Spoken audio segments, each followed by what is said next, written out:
Ikale ikaja ya tusha eidon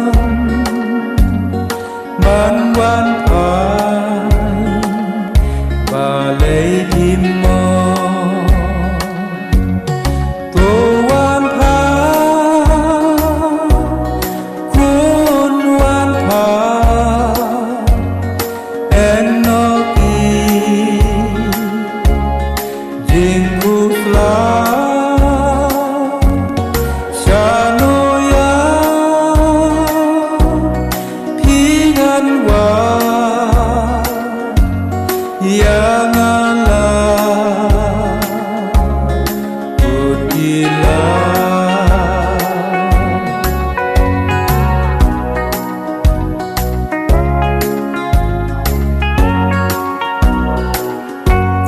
hajing basusa nena prothei hilakla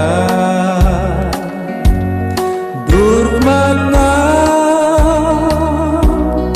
yo isu nalayi ipetinmu towan pa kun wan pa enoki jingkufla shanoya pinganwa yangala utila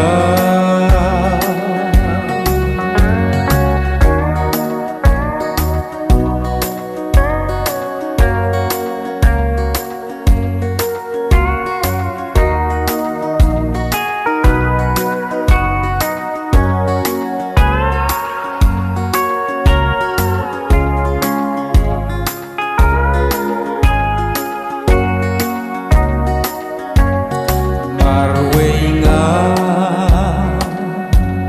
sulinha tokrenku yala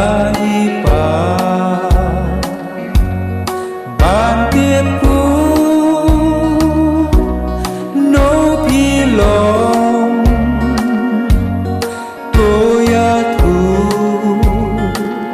sya eidon